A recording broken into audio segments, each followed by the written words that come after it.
Assalamualaikum warahmatullahi wabarakatuh. Alhamdulillahi rabbil alamin. Hamdan katsiran thayyiban mubarakan fi hamdan yuwafi ni'amahu wa yukafi'u mazidah. Allahumma salli wa sallim ala sayyidina Muhammadin wa ala ali sayyidina Muhammadin bil lisanil jami'ah fil hadratil wasi'ah salatan tumidu biha jismi min jismi.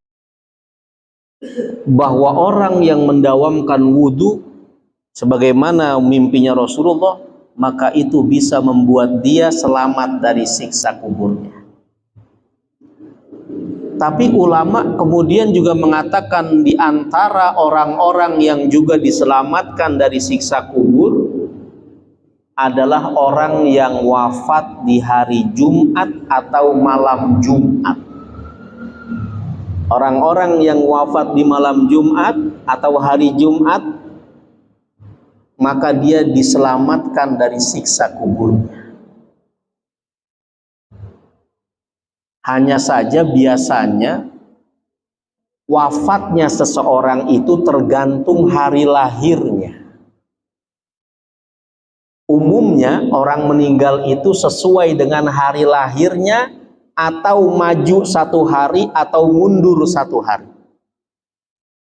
Kalau dia lahirnya hari Minggu, maka kemungkinannya dia wafat hari Minggu, atau maju satu hari menjadi Sabtu, atau mundur satu hari menjadi Senin. Nabi Muhammad lahir hari Senin, wafatnya juga hari Senin. Maka barang siapa yang lahirnya hari Jumat, bisa kemungkinan dia meninggal hari Jumat. Tapi nggak menutup kemungkinan bahwa yang lahir di hari Senin, yang lahir di hari Rabu, jika dia minta kepada Allah diwafatkan di hari Jumat, mungkin saja Allah akan mengabulkan dia, lalu kemudian dia wafat di hari Jumat. Siapa orang yang wafat di hari Jumat, maka berkah kemuliaan hari Jumat, Allah angkat siksa kubur darinya. Semoga kita diselamatkan dari siksa kubur. Amin ya rabbal alamin.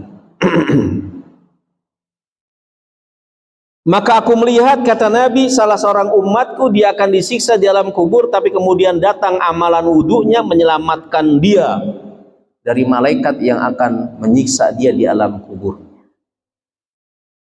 Selanjutnya, itu Nabi melanjutkan, aku juga melihat rojulan seorang laki-laki min ummati di antara umatku, wan nabiyuna sedangkan para nabi hilakon. Aku melihat para nabi berkumpul, membuat halakoh, perkumpulan kecil. Para nabi, kelompok nabi. Tapi ini umatku, setiap kali dia ingin mendekat dan bergabung kepada para nabi tersebut, turida, dia ditolak. Nggak boleh kau gabung bersama kami. Pindah lagi, nggak boleh kau gabung bersama kami. Begitu dia hampir putus asa karena selalu ditolak di kelompok para nabi, faja'ahu irtisaluhu minal janabah. Tiba-tiba dia didatangi oleh amalnya waktu di dunia berupa mandi jinabat, mandi junub. Setiap kali dia hadas besar, dia nggak lupa untuk mandi. Setiap kali dia habis bersetubuh, dia nggak lupa untuk mandi. Setiap kali dia mimpi basah, dia nggak lupa untuk mandi. Di dunia dia jaga itu. Maka amalnya berupa mandi junub menyelamatkan dia, lalu kemudian membawanya biyadihi, diambil tangannya, dibawa, digandeng oleh amalnya yaitu mandi jinabat, wa aqadahu ila jambi, dan itu manusia, itu pemuda, itu laki-laki dibawa lalu didudukkan di sampingku, kata Nabi Muhammad. Jadi dapat spesial di kelompok para nabi ditolak, tapi ternyata justru didudukkan dan dimuliakan dengan ditempatkan di samping Rasulullah sallallahu alaihi wasallam. Ini penting, makanya dalam Al-Qur'an Allah menyatakan wa in kuntum junuban fatahharu. Kalau kalian dalam keadaan junub, maka bersucilah, mandi jinabatlah. Dalam ilmu fikih disarikan dari hadis-hadis Nabi, orang wajib mandi jinabat, mandi junub, mandi dari hadas besar jika mengalami satu dari 6 hal ini. Sebab orang diwajibkan mandi junub ada 6, Pak. Ada berapa? 6. 1, dia mengalami haid, menstruasi. Nah, kalau ini laki-laki enggak nih, tapi perempuan mengalami. Maka perempuan yang mengalami menstruasi, begitu selesai dia wajib mandi junub. 2, dia mengalami nifas. Artinya nifas, keluar darah pasca melahirkan. Nah, ini khusus wanita juga nih. Begitu darah nifasnya berhenti setelah 40 hari pasca melahirkan, wajib dia mandi junub. Yang ketiga, melahirkan bayi. Ini juga khusus wanita. Kalau ada wanita melahirkan bayi, meskipun setelah melahirkan nggak keluar darah lagi, maka sebab dia telah melahirkan, dia wajib mandi junub. 3 tuh. Yang keempat, orang yang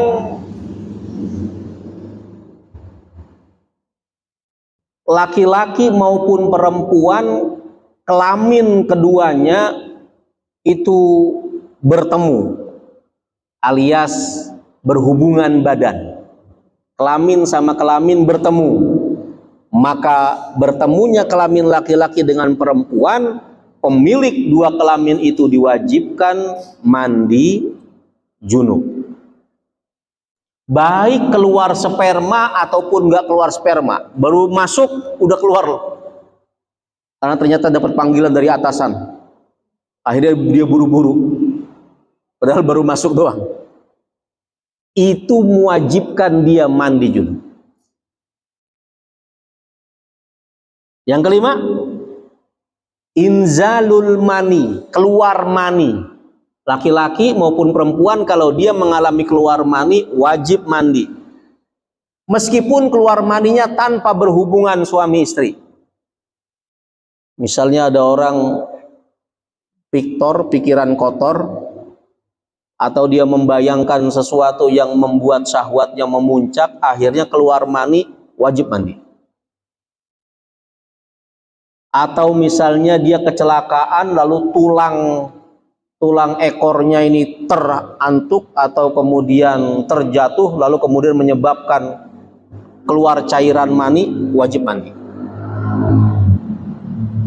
Begitu keluar sperma atau dia mimpi basah, keluar sperma, wajib mandi.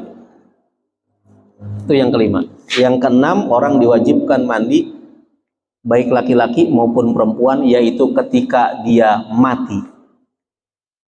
Ketika dia mati wajib mandi, tapi bukan mandi sendiri alias dimandiin. Mandinya mandi jinabat. Artinya mandi jinabat, mandi yang membasahi seluruh tubuhnya dari ujung rambut sampai ujung kaki. Yang dimaksud mandi itu dia, membasahi seluruh tubuh dari ujung rambut sampai ujung kaki. Itu yang dimaksud mandi dalam istilah agama. Kalau dalam istilah orang Indonesia, yang dimaksud mandi macam-macam. Ada yang namanya mandi koboi, ada yang mandi kucing, mandi apa lagi? Mandi bebek. Bukan itu yang dimaksud mandi. Yang dimaksud mandi di sini yang kemudian bisa menyelamatkan seseorang, sebagaimana mimpi Rasulullah adalah mandi dari hadas besar yang kita kenal dengan mandi besar atau mandi junub. Siapa orang yang dia mengalami 6 hal tadi lalu kemudian dia mandi, maka mandinya itu betul-betul menjadikan dia suci kembali dan bisa menjadi penolong dia di saat-saat kritis di akhirat kelak nantinya. Sebaliknya, kalau ada orang Islam mengalami hadas besar, salah satu dari 6 tadi, kok kemudian dia nggak mau mandi, berarti ibadah yang dia lakukan seperti sholat, baca Quran itu nggak sah. Karena yang namanya sholat harus dalam kondisi suci dari hadas besar, dari hadas kecil. Sementara dia belum mandi. Malamnya habis berhubungan badan, nggak mandi lagi. Begitu subuh, dia langsung wudhu doang. Nggak sah tuh sholat subuhnya. Karena dia belum melakukan mandi besar atau mandi jinabah. Orang yang punya kebiasaan kayak gitu, dihikayatkan, diriwayatkan oleh Imam Ghazali bahwa nanti orang yang demikian itu ketika dia meninggal dunia masuk ke alam kuburnya, dia dipakaikan baju tapi bajunya dari api, sehingga dia merasakan panas yang sangat-sangat membara di alam kuburnya. Karena dia ketika jinabat, ketika punya hadas besar nggak mau mandi. Tapi beda kasusnya dulu di zaman Nabi, ada sahabat Nabi yang ikut berperang, berjihad, belum mandi jinabat. Dulu ada sahabat Nabi namanya Hanzalah. Namanya siapa? Hanzalah. Ini Hanzalah nganten baru. Baru sehari jadi pengantin, malamnya malam pengantin baru, malam pertama. Habis selesai malam pengantin pertama, tiba-tiba ada pengumuman besok kita akan berjihad karena musuh telah menuju ke arah Madinah ingin menyerang kita. Ayo kaum muslimin, siapkan diri kalian, siapkan biaya kalian, siapkan kendaraan dan senjata kalian, kita berjihad bersama Rasulullah. Ini Hanzalah langsung siap-siap, lupa dia belum mandi, langsung ikut bersama Rasulullah untuk perang Uhud. Begitu di perang Uhud, ternyata beliau terbunuh mati syahid. Begitu nyawanya ditemukan, begitu jasadnya ditemukan setelah perang usai, tiba-tiba Rasulullah kemudian mengatakan pada para sahabat, wahai para sahabat, sesungguhnya malaikat-malaikatnya Allah turun ke bumi ingin memandikan jenazahnya Hanzalah.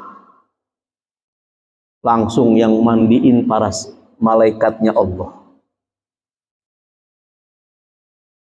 Begitu ditanya kepada istrinya, rupa-rupanya semalam memang dia lupa belum mandi habis berhubungan badan. Maklum malam pengantin baru. Tapi ini merupakan karomah, kemuliaan yang Allah berikan kepada salah seorang sahabat Rasulullah Sallallahu Alaihi Wasallam, yang namanya siapa tadi Pak? Hanzalah.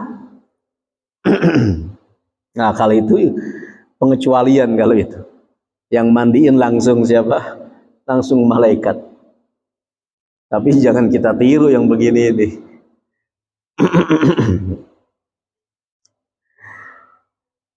Selanjutnya, kemudian Rasulullah di penghujung mimpinya ia mengatakan, wa ra'aitu rajulan. Aku juga melihat, diperlihatkan seorang laki-laki di kalangan umatku, intaha ila abwabil jannah. Aku melihat dia sudah sampai di pintu surga. Sudah tinggal masuk ke dalam surga saja. Ternyata begitu dia sudah berada di depan pintu surga, aku melihat pintu surga ternyata tertutup, terkunci untuk dirinya. Padahal udah di depan pintu surga, Pak. Tapi ternyata kekunci. Entah dia terlambat, entah emang pintu surga nggak mau membuka diri untuk dirinya. Karena emang ada di akhirat, Pak. Itu ada orang-orang yang telah berjalan menuju surga. Begitu dia sudah mencium aroma wangi surgawi, bahkan sudah semakin dekat, dia bahkan sudah bisa melihat orang-orang yang sudah masuk ke surga dan berbagai macam istana dan kenikmatannya. Tiba-tiba ini orang-orang langsung diperintahkan oleh Allah untuk disingkirkan dari jalan menuju surga, dimasukkan ke api neraka. Naudzubillah, semoga bukan kita tuh yang begitu tuh. Tapi Nabi mengkisahkan seperti itu, ada orang-orang yang akan mau masuk ke dalam surga, ternyata ditolak, lalu kemudian disingkirkan dari jalan surga menuju neraka. Apa sebabnya? Begitu mereka disingkirkan oleh Allah, mereka menangis, mereka sedih, lalu kemudian mereka berkata, "Ya Rabbana, wahai Tuhan kami, andai dari awal Engkau langsung masukkan kami ke neraka, tanpa Kau iming-imingi kami, Kau beri harapan kami untuk masuk surga, rasa-rasanya lebih ringan dan gak begitu sedih. Tapi ini sudah terlanjur kami bahagia, ingin masuk ke surga, bahkan sudah tercium wangi surga, ternyata Engkau singkirkan kami masuk ke neraka. Mengapa ya Rabb, wahai Tuhan kami, Kau lakukan ini kepada kami?" Kata Allah, "Ini semua memang Aku yang mau, sebab kalian dulu, sebagaimana kalian dulu di dunia mempermainkan Aku dan menipuku, maka sekarang di hari kiamat kalian juga dibalas, dipermainkan." Sahabat nanya, bagaimana maksudnya menipu Allah, mempermainkan Allah ya Rasul? Kata Nabi, yang dimaksud kau menipu, mempermainkan Allah adalah engkau beramal sesuai dengan perintah Allah, engkau sholat, engkau puasa, engkau berzakat, engkau bersedekah dan lain-lainnya, tetapi niatmu dan motifmu bukan semata-mata karena Allah, tapi ada niat lain dan motif lain selain karena Allah. Engkau memang sholat, niatmu lillahi ta'ala, tapi ada motif, engkau pengen dibilang sebagai orang yang paling soleh dan paling alim di pas pampres. Engkau memang bersedekah sesuai perintah Allah, memerintahkan untuk bersedekah, tapi niatmu bukan semata-mata karena Allah, tapi engkau menyelipkan niat supaya dibilang orang yang paling dermawan di pas pampres. Engkau memang beramal baik, tetapi niatmu bukan semata-mata karena Allah, tapi kau pengen dinaikkan jabatan oleh atasan. Maka engkau berarti telah mempermainkan Allah, maka engkau pun akan dibalas, dipermainkan oleh Allah. Naudzubillahi min. Nah, tapi ini orang yang disaksikan oleh Rasulullah dalam mimpinya, aku melihat umatku salah seorang dia mau masuk surga, ternyata pintu surga terkunci. Tiba-tiba faja'atu syahadatuhu, datanglah amalan dia berupa syahadat dia dan zikirnya dia yang di dunia, la ilaha illallah Muhammadun Rasulullah, datang menjadi kunci pembuka surganya Allah. Maka dikatakan miftahul jannah la ilaha illallah, pintu surga kuncinya adalah zikir kalimat tauhid la ilaha illallah ditutup dengan Muhammadur Rasulullah. Maka perbanyaklah berzikir kalimat tauhid, maka insya Allah itu akan menjadikan kita dibuka pintu surganya Allah hingga kita bisa masuk ke dalam surganya Allah Subhanahu wa ta'ala. Semoga Allah Subhanahu wa ta'ala melapangkan alam kubur kita, menjadikan kubur kita satu taman surga, dan semoga kita dimasukkan ke dalam surga dengan rahmat Allah Subhanahu wa ta'ala. Amin amin ya rabbal alamin. Udah isya belum, Pak? Udah isya? Baik, kita cukupkan sampai di sini. Semoga ada manfaatnya dan semoga kita bisa mengamalkannya. Terima kasih atas segala perhatian. Mohon maaf atas segala kekurangan. Kita tutup dengan doa kafaratul majlis. Subhanakallahumma wa bihamdika asyhadu an la ilaha illa anta astaghfiruka wa atubu ilaik. Wassalamualaikum warahmatullahi wabarakatuh.